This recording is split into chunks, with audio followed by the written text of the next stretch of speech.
성령 충만의 과정. 우리는 신앙생활 하면서 세례를 받습니다. 대부분 여러분들 거의 대부분이 세례를 받으셨을 거예요. 그런데 이 세례가 어떤 의미를 주는지를 우리가 아는 것이 필요합니다. 내가 세례를 받긴 받았는데 이게 무슨 의미이지? 그 의미를 알고 있어야 해요. 결론부터 말씀드리면 세례는 성령 충만과 같은 의미를 갖습니다. 세례는 사실 상징적인 의식 행위예요. 세례 받는다고 그 행동에 그대로 구원이 직결된다거나 세례를 못 받으면은 구원을 못 받는다거나 그런 건 아닙니다. 상징적인 의식 행위입니다. 살아계신 창조주 하나님을 믿고 그의 아들 예수님께서 십자가에서 우리 죄 때문에 죽어주셔서 그 대신 우리의 영혼이 구원받았음을 받아들인다는 믿음을 표현하는 의식입니다. 쉽게 말해 나는 예수님을 믿습니다 라는 뜻이 들어있는 행위예요. 그것을 세례 요한은 요단강에서 물로 세례를 베풀면서 그 예수님을 믿는 구원의 첫 단계인 회개를 함께 선포하였습니다. 구원의 징표가 되는 그 의식인 세례와 회개를 아주 밀접하게 연결을 시켰어요. 그리고 세례 요한은 이후에 예수님께서 오셔서 성령불로 세례를 베푸신다고 예언을 했습니다. 확실한 능력으로 구원길을 인도하실 성령님의 은혜를 예언하였고요. 실제로 성령님께서 이 땅에 내려오셔서 지금도 우리에게 각자에게 임재하셔서 우리의 신앙생활을 도와주시고 계십니다. 즉 세례는 그 의미를 확장하면 성령 충만과 같은 의미가 되는 거예요. 오늘 예수님께서 겸손하게 인간 요한에게 세례를 받으시는 장면을 통해 성령 충만이 어떻게 이루어지는지를 볼 수 있습니다. 회개하면 성령님께서 실제로 임재하시고 그걸 지켜보는 하나님께서 기뻐하시는 것, 회개에 성령님 임하시고 그 결과 주님의 기쁨이 되는 것이 바로 성령 충만의 과정인데요. 이 시간 이런 말씀을 나눌 때 우리도 늘 회개하고 성령님을 모셔드림으로 주님의 기쁨이 되는 주님의 자녀 되시기를 주님의 이름으로 축복합니다. 먼저 성령 충만의 시작은 회개입니다. 성령 충만의 시작은 회개입니다. 오늘 본문 9절 말씀에 그때 예수께서 갈릴리 나사렛으로부터 와서 요단강에서 요한에게 세례를 받으시고, 예수님께서 세례 요한이 베푸는 세례를 받으셨습니다. 사실 세례 받으시지 않아도 될 거룩하시고 높으신 분이시지만 그래도 인간 세례 요한에게 세례를 받으셨어요. 왜냐하면 세례 요한이 선포하고 있는 회개의 메시지에 동의하시면서 모든 사람들 앞에서 첫 열매가 되시는 게 의미가 있기 때문입니다. 사람들 앞에서 본을 보여주신 것이죠. 너희들도 모두 이렇게 세례를 받고 또 성령 세례까지 받으라 하는 본을 보여주신 겁니다. 세례 요한이 선포하는 주된 메시지는 회개입니다. 앞달락에 보면 세례 요한은 회개하여 죄사함을 받으라는 메시지와 함께 세례를 베풀고 있었습니다. 같은 내용을 기록한 마태복음 3장에 보면 회개하라 천국이 가까이 왔느니라 라고 전도하면서 다녔을 정도로 세례 요한은 회개를 집중적으로 선포했고 그 회개를 천국 가는 구원과 연결시키고 있습니다. 예수님께서도 그 메시지에 전적으로 동의하시는 중입니다. 마태복음 4장에서 예수님께서도 공생애를 시작하시면서 처음 하신 말씀도 회개하라 천국이 가까이 왔느니라. 그 전에 세례 요한이 선포한 메시지와 똑같은 메시지로 회개를 천국 가는 구원과 연결시키시고 있습니다. 세례 요한도 회개와 구원을 연결시켰고 예수님도 마찬가지예요. 그리고 오늘 말씀처럼 몸소 세례를 받으시면서 그 천국에 가는 구원길을 앞장서 가십니다. 본을 보여주시면서요. 그리고 이후에 예수님의 모든 공생의 사역은 성령님께서 함께 하시는 성령 충만한 상태가 됩니다. 그러니까 악한 영도 물리치시고 귀신도 쫓아내시고 십자가 고통도 끝까지 견디시면서 우리를 위해 구원길을 열어주시면서 앞장서서 가시는데요. 그 성령 충만의 첫 단추가 바로 회개라는 사실입니다. 이렇게 성령 충만의 시작은 회개입니다. 회개해야 성령님께서 우리를 온전히 도와주실 수 있어요. 왜냐하면 회개는 일단 내가 잘못한 것을 뉘우치는 게 회개입니다. 자신이 잘못한 것을 완벽하게 항상 끝까지 뉘우치시면 좋죠. 그런데 우리는 사실 뉘우치고 나서도 또 잘못을 하게 마련이고요. 또 우리가 짓는 죄는 너무나도 많아서 마음속으로 짓는 죄, 그리고 나도 모르게 짓는 죄까지 다 하나하나 짚어가면서 생각해서 그거 잘못했어요, 이거 잘못했어요 회개하기에는 사실상 불가능합니다. 우리는 내가 지은 죄를 다 생각할 수조차 없어요. 생각나는 것만 진심으로 뉘우치기에도 시간이 모자라고요. 다시 말해 우리는 뉘우치는 것을 완벽하게 완전하게 할 수 없고요, 죄에서 돌이키는 것을 완벽하게 다 할 수가 없습니다. 우리는 무능력한 존재입니다. 나는 절대로 의로워질 수 없는 존재이고 죄를 참지도 못하는 존재이며 심지어 내가 지은 죄를 다 파악하기도 어려운, 나는 그저 무능한 인간 찌끄레기라고 자신을 돌아보며, 그러니까 성령님 도와주세요, 저는 못합니다, 성령님께서 제가 죄를 멀리하도록 도와주세요, 이렇게 주님께 맡기는 게 그게 바로 회개예요. 나는 연약하니까 성령님께서 나를 의롭게 해주세요. 이렇게 자기 자신을 겸손히 내려놓을 때 성령님께서 일하시고 그게 성령 충만이 되는 것이며, 그 성령께서 내 삶을 주장하사 내가 죄와 멀어지게 주님께서 도와주시고 또 삶의 보너스로 복까지 주시는 게 삶의 축복인데요.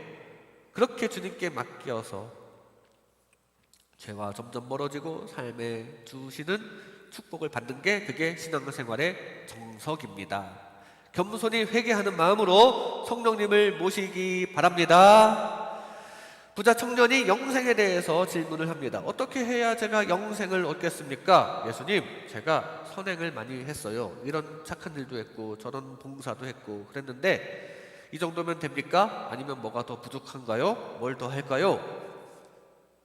그랬더니 예수님께서는 어이가 없으신 표정을 지으시면서 이렇게 생각을 하십니다. 뭐? 선행을 가지고 착한 일을 해서 영생을 얻겠다고?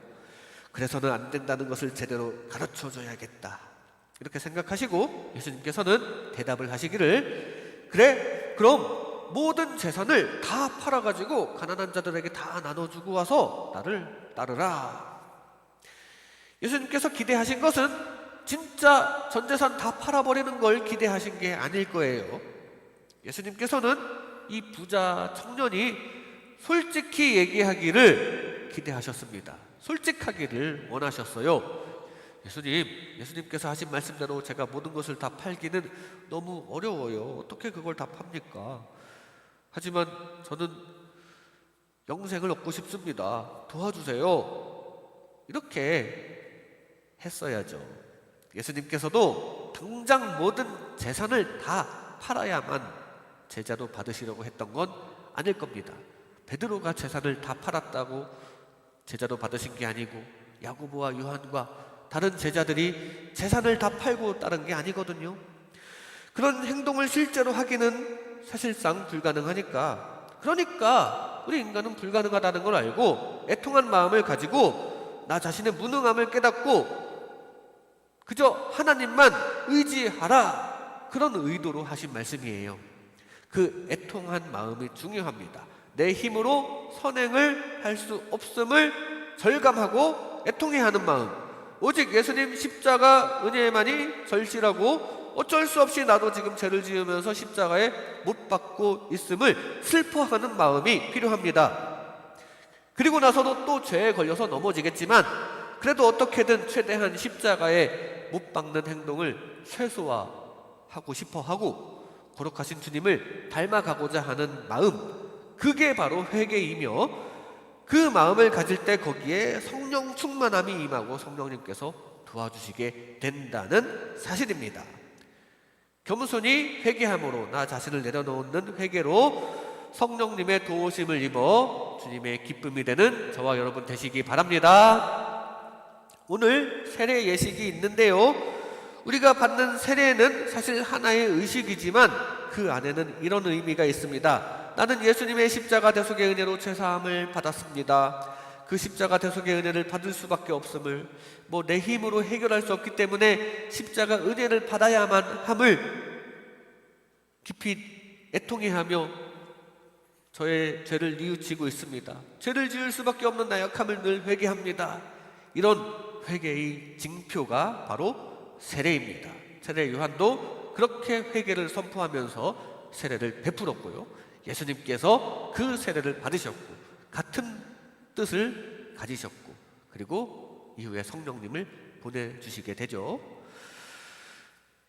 여러분들이 예전에 회개의 징표로 세례를 받으셨습니다.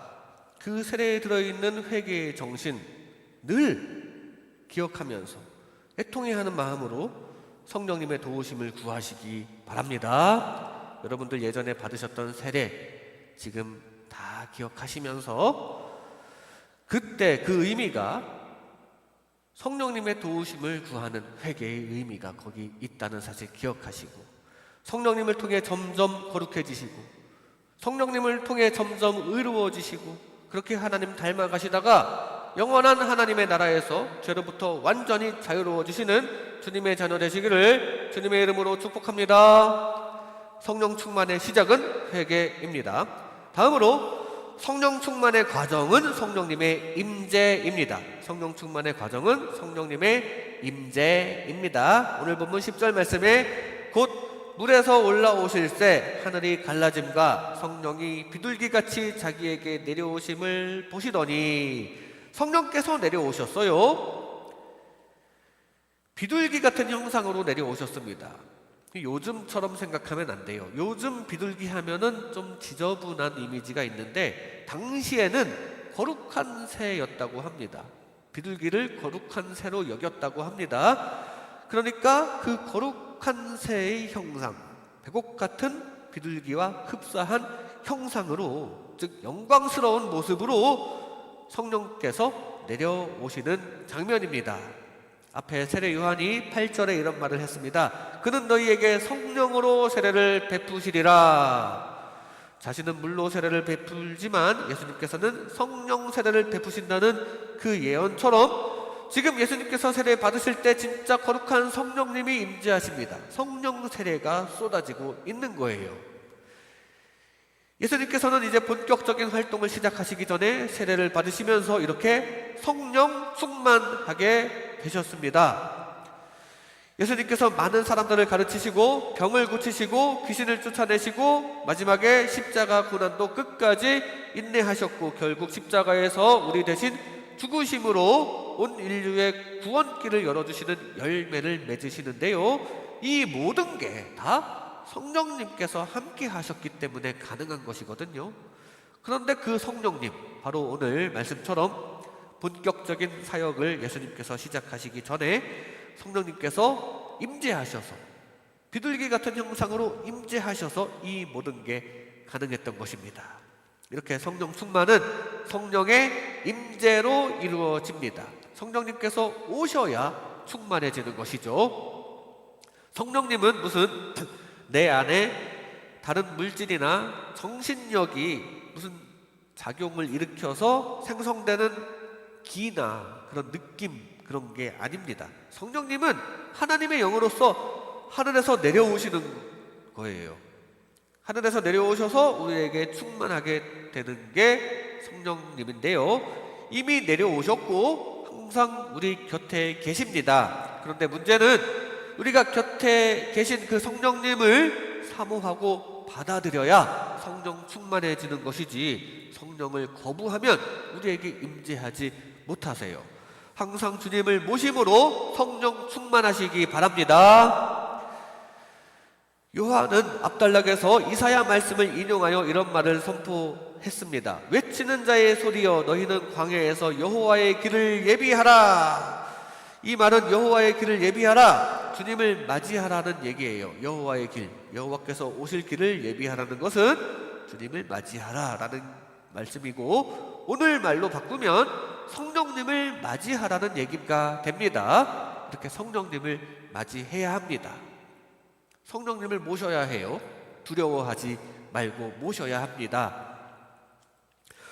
성령 충만한다고 기도할 때 꼭 소리 지르면서 방언 기도를 해야만 한다는 부담을 갖지 마시고요. 성령 충만한다고 내 의지와 상관없이 막 전 재산을 동원해야만 할 것 같고, 그래서 성령 충만하기를 주저하는 경우도 가끔 보게 되는데요. 성령 충만은 그런 게 아닙니다. 우리에게 부담을 주는 게 아니에요. 막 이단 사이비처럼 정신이 혼미해지게 만들고 세뇌당하고 그런 것도 아닙니다. 우리 진정한 예수님께서 보내주시는 성령께서는 그 하시는 가장 중요한 일이 우리로 하여금 죄와 멀어지게 하시는 일입니다. 우리의 건강한 삶과 믿음을 지켜주시는 일을 하시는 게 성령님이세요. 그거 분명히 좋은 것입니다. 그러니까 성령 충만하면 우리가 신앙생활을 열심히 하게 될 수 있는데, 그건 이제 중간적인 수단이 되는 것이고요. 그게 최종 목적이 아니라, 그렇게 신앙생활을 열심히 하는 중에 내 마음이 주님과 가까워지고 죄와 멀어지고 주님 주시는 축복을 받고, 그렇게 되기 위해서 성령 충만하게 되는 건데요. 그렇게 죄와 멀어지고 주님과 가까워지고 축복받고, 그거 좋은 거거든요. 거기에 성령님께서는 우리의 삶도 지켜주시고 돌봐주시고 진정한 기쁨도 주실 것입니다. 두려워하지 말고 성령님을 모시기를 바랍니다. 늘 성령님을 환영하여 성령 충만한 주님의 자녀 되시기를 주님의 이름으로 축복합니다. 예수님께서 세례를 받으실 때 성령님께서 확 임하셨습니다. 오늘 세례 예식에도 성령님께서 확 임재하실 줄로 믿습니다. 여러분들 전에 세례 받으셨을 때 그때 확 임재하신 성령님께서 계속 여러분과 함께 계시는 줄로 믿습니다. 그 성령님께서 여러분들 모두의 건강한 삶과 믿음을 지켜주실 줄로 믿습니다.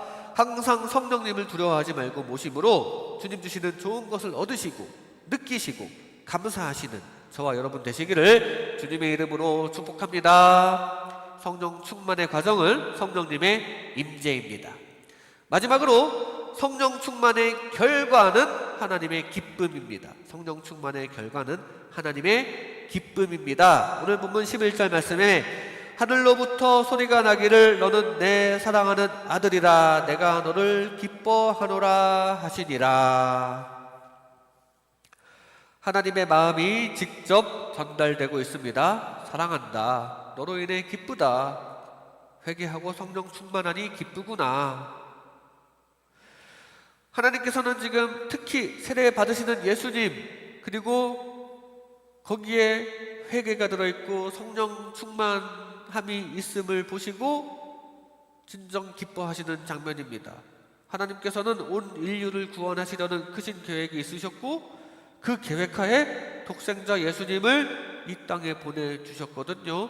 그 예수님께서 이제 맡은 사명을 잘 감당하시려면 예수님도 성령에 충만하셔야 합니다. 이미 성령 충만하시지만 그걸 또 보여주는 세례 예식이 있었죠. 지금 하나님의 의도대로 회개의 세례를 받으시고 성령님께 맡기시면서 성령 충만함을 받아들이시는 모습을 보니, 또 그런 것을 표현하는 의식을 받으시는 모습을 보니, 그렇게 아버지 하나님의 계획대로 착착 순종하시는 예수님의 모습을 보니 하늘 아버지 하나님께서는 기쁘지 않으실 수가 없었습니다. 이렇게 성령 충만의 결과 하나님의 기쁨이 됩니다. 성령 충만 그 자체가 하나님의 뜻이기도 하고 성령 충만하는 만큼 하나님과 가까워지기 때문에 하나님 입장에서는 기쁘실 수밖에 없어요. 예수님만 그런 게 아니라 우리도 마찬가지입니다. 저와 여러분이 회개할 때마다, 그리고 성령의 도우심을 받아 하나님과 가까워질 때마다 하나님께서는 기뻐하시는 줄로 믿습니다. 그게 원래 창조의 의도이기도 합니다. 하나님의 영광을 나타내는 게 우리 모든 피조물의 원래 존재의 의도이거든요.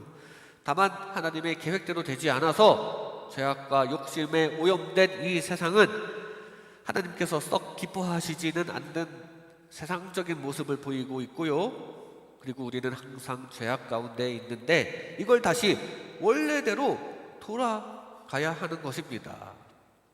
성령 충만하여 원래 하나님의 의도대로 죄와 점점 멀어지고 하나님과는 점점 가까워지시기 바랍니다. 그렇게 늘 성령 충만하여 주님의 기쁨이 되시고 하나님께서 우리를 지으신 뜻을 이루는 주님의 자녀가 되시기 바랍니다.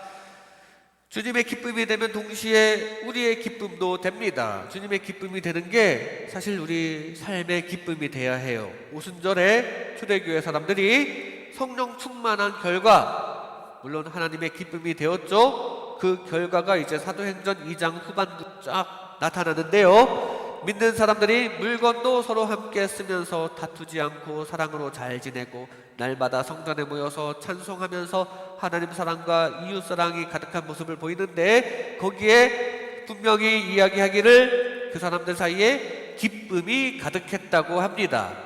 하나님의 기쁨이 되는 그 성령 충만한 교회에서 그 구성원들은 기쁨이 가득했다는 사실이에요. 그 기쁨, 하나님께서 기뻐하시는 하나님의 기쁨과 같은 기쁨입니다. 하나님의 기쁨과 우리 성도의 기쁨이 같은 기쁨이 되어야 합니다. 우리도 초대교회처럼 성령 충만하여 우리 교회 내에 큰 기쁨만 넘쳐 흐르고 그걸 보고 계시는 주님께서도 기뻐하시는 공동체 되시기 바랍니다.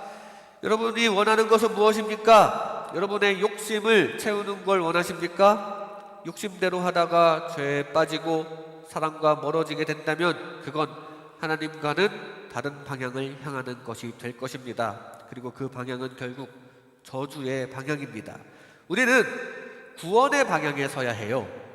그리고 구원의 방향으로 서도록 도와주시는 분이 바로 성령님입니다. 우리가 성령 충만하면 이를 기뻐하시는 하나님과 가까워지면서 영적인 구원과 육적인 축복과도 가까워지는 것이 그게 나의 소망이 되어야 합니다.